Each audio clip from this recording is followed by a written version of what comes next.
body, it will send the query along with all the variables to fill it out, and then that post request is basically going to be fulfilled, and then you can see what it will return. I'm going to show an example of that in a second. And you can also use a GET request with the query variables in the query parameters.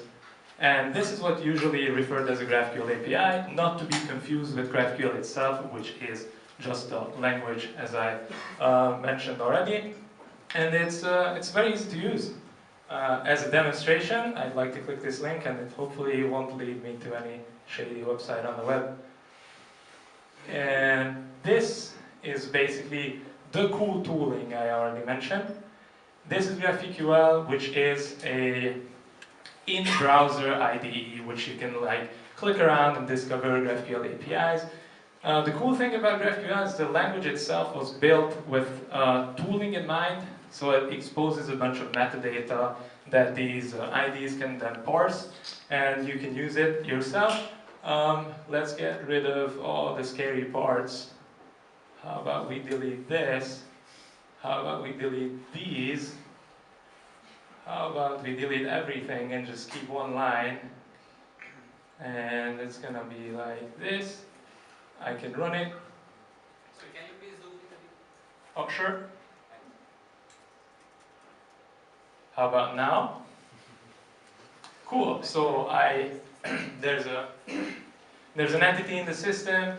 This is an open GraphQL API. So there are a bunch of open GraphQL APIs available for you to play around with, usually require either no authentication or if we're talking about the GitHub API, they also expose GraphQL, so you can use that as well with OAuth flow. So it's going to be pretty easy for you. Just click a few buttons and then give access to your GitHub data, and then you can use it and query stuff. Basically, this API exposes something called a lesson collection, which has items in it. And when I hover over it, it will give me the types of those entities in the system.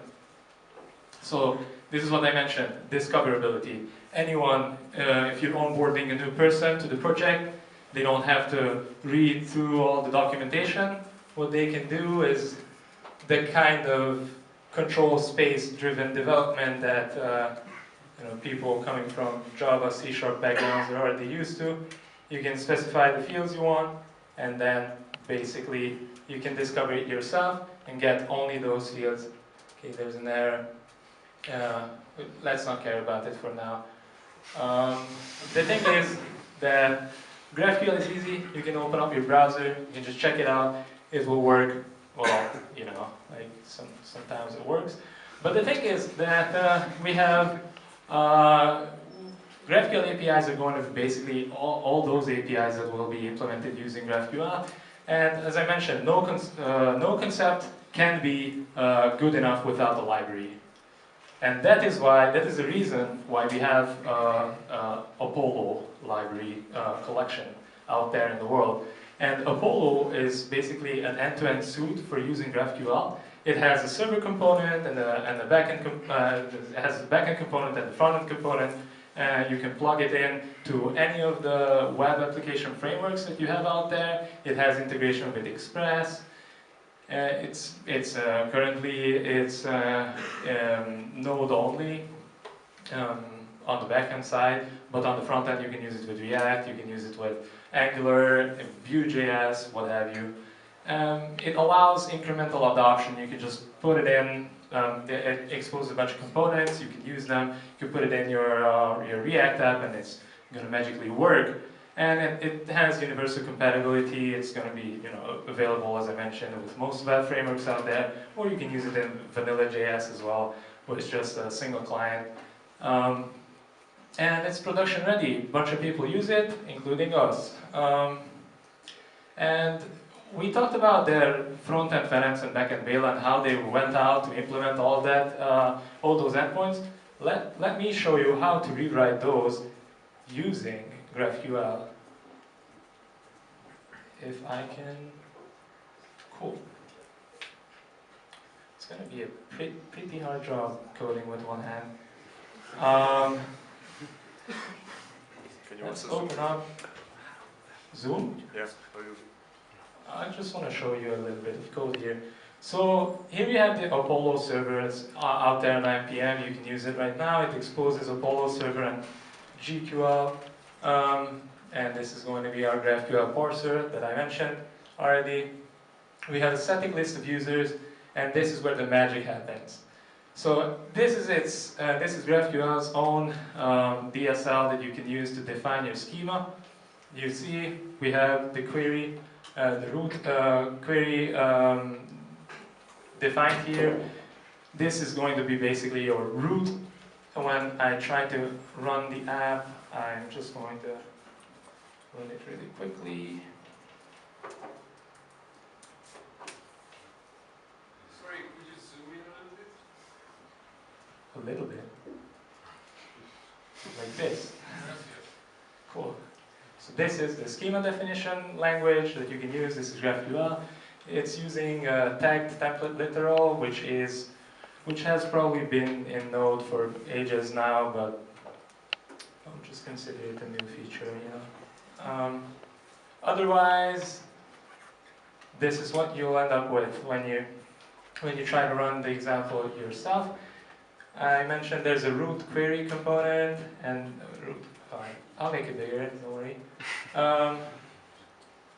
So this is the root query, and then I can specify users. As I mentioned, this is an API going to expose user fields, and if only Bela backend would know that he could just use this, and then frontend could just pick and choose whatever fields they want.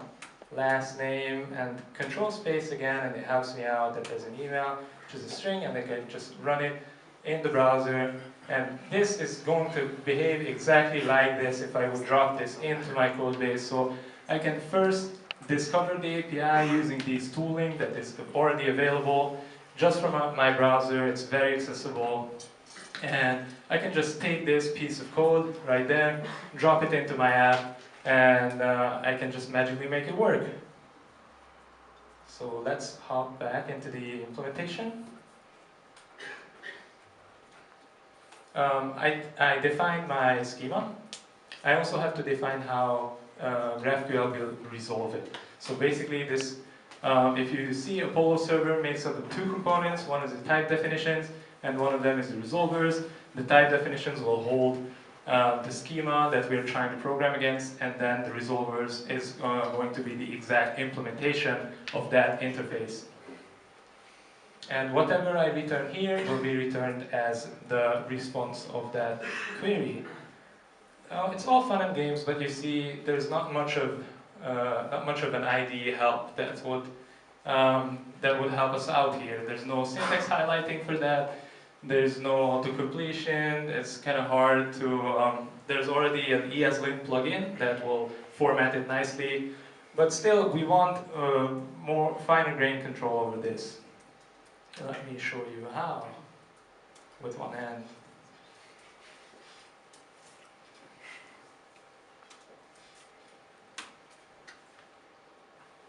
Deleted from disk. Index.js.